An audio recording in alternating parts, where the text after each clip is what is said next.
Hey guys, this is HSW Chinkin. Look at this, you can see the dog food bag. And whatever, oh, Rice Krispie treats. Yeah, anyways. This is HSW Chinkin, guys. How you guys doing? I'm making this video mainly for YouTube. To put on YouTube, but you guys upload is more than welcome to watch it. It's a very important, very personal subject for me. Sorry, I got an itch.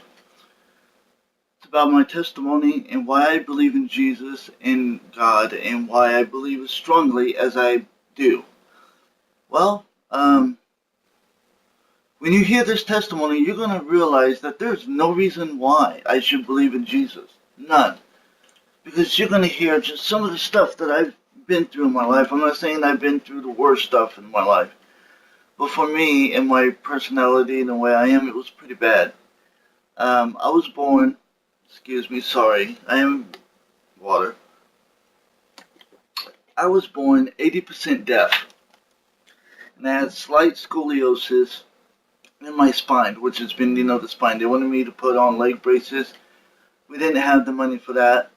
My ears were infected. Most specialists thought I'd be deaf by the time I was 10. They were teaching me sign language. Which I still know a little bit of. And it just got worse, periodically worse. I was always sick. I was always missing school. Every time I went to school, I got picked on. I got beat up. And I came home one day, feeling good, went to the restroom, urinated straight blood. It almost killed me then. I had 8 tubes in each ear because my ears wouldn't stop drained, so they had to put a hole in my eardrums. This one perforate, which means it blew up. I needed major surgery in this one. They cut open my skull. I met a lady named Laura. First time I ever been in love with anyone. At the time, she was my heaven. I was what's the word? Acquainted with the church, but I wasn't really into it at that time. But she became my fiance. She went to basic training for National Guard in South Carolina. Met a man named Ben. Decided to break up with me.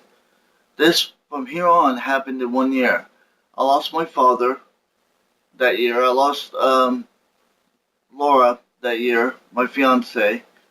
I got deathly ill. I was in 3 car wrecks. My brother Tracy went to Baghdad, and he got hit by a roadside bomb. He made it home, but he got hit. My brother Nick went to prison. My ears started getting effects. I had to sell my cool little bird, Peaches. It's a cockatiel. Love that bird. Miss it. To get money to fly back out to Oregon for the ear specialist, everything just went crashing that year. It was the worst year of my life, and spiritually I was drained, physically I was drained, I was tired, I didn't want to move anymore, and that whole time I was looking for Jesus. I was looking for an answer. I was looking for proof that he exists. I was in paganism, I was in witchcraft, I was in Buddhism. I was in all these other religions. Didn't fit me right. Something about them didn't fit me right. So I went to church, to Baptist, and a man named Sidney came in, and I didn't tell him about anything. I was waking up. They had heart monitors on me. I was waking up. My eyes would be soldered shut with infection. And one Sunday morning, we was having what was called Sunlight Festival, and that Sunday, Sidney was going to preach. And he considered himself an apostle of Jesus Christ. And that Sunday morning, I woke up, didn't even tell Cindy where I was staying at or anything. I woke up, and I go, I'm not going to church today. I don't feel good. I was weak. I was hurting. I had intense brain, what do they call? someone sticks a pitchfork and electrocuted my brain. That's what it felt like. And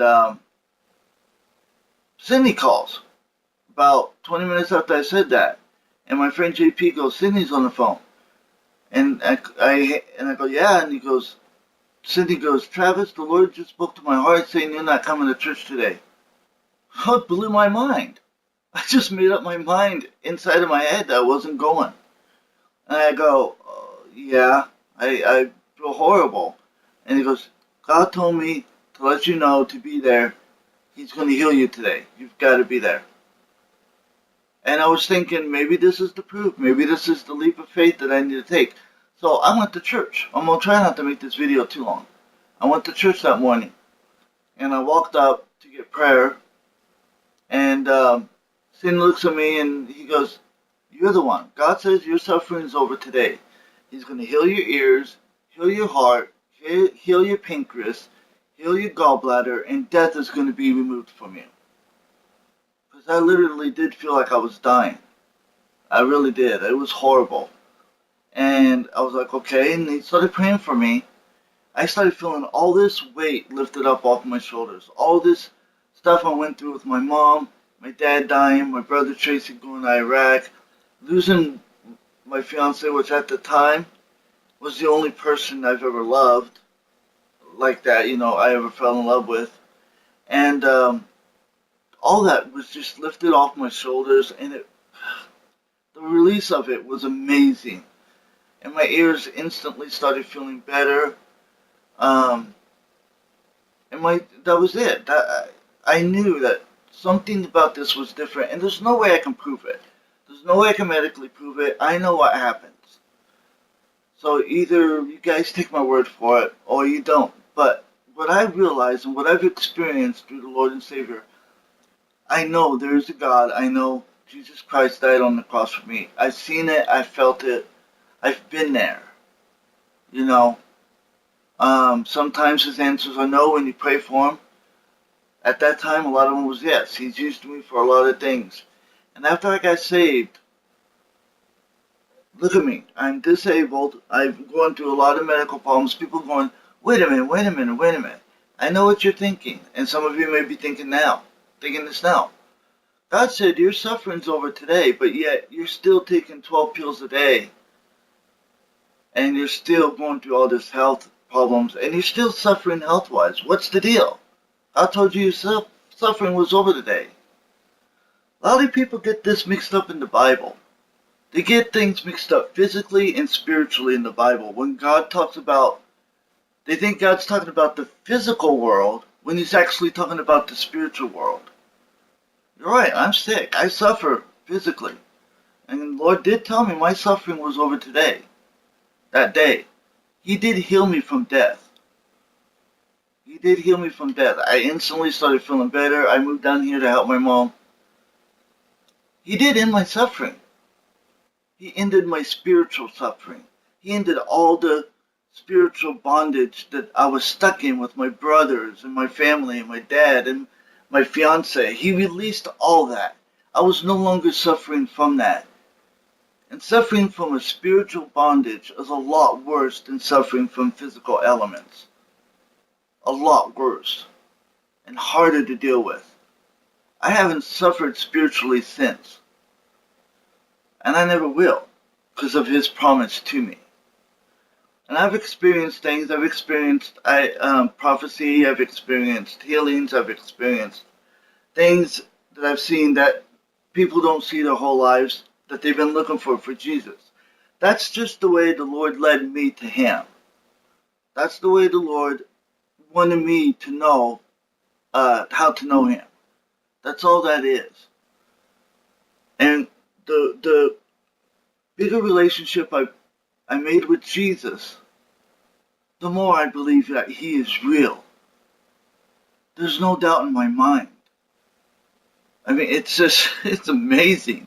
It is amazing when he comes down and you're reading the Bible and he touches you, or he speaks to your heart wanting to help a friend out. And all these pastors that's doing this for money, preaching this, that's for another video, all this wrong stuff, it just makes me cry because they're sitting here making Christian look bad, and I realize that people who watch their videos, who watch their stuff, they don't really know what Christ is. They automatically assume this is what he is, a money grubber, item scrubber. If you're sick, then you don't have a right relationship with Jesus. That's completely wrong. That is completely wrong. Don't believe in that crap. It's wrong. His ways are not our ways. His thoughts are not our thoughts.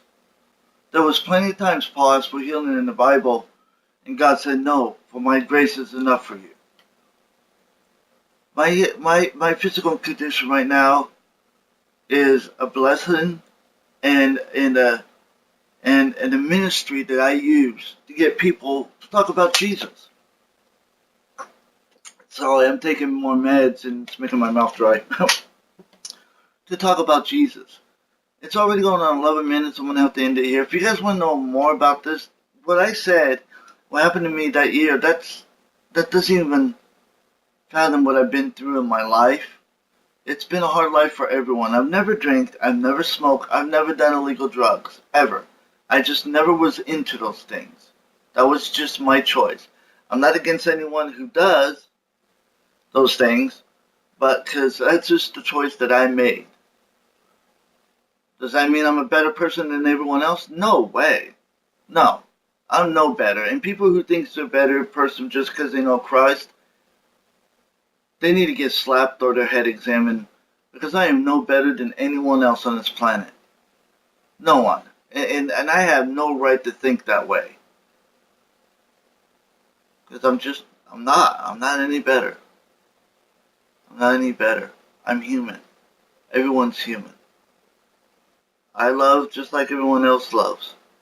I bleed just like everyone else bleeds. I go through tribulations just like everyone else goes through tribulations. I have a relationship with Jesus, and I have that backbone, knowing that whatever has happened, it's going to be in God's will. That is the only difference. That's the only thing. And the belief that I have in Jesus Christ that it's going to be God's will is guaranteed. 100% guaranteed. It's right there. If you guys want to know more, let me know. It's going on 13 minutes. I'm going to have to end this. Love you guys. Thank you for listening. It's going on YouTube. If you guys want to listen to it on Upload, feel free. And God bless. Have a good one.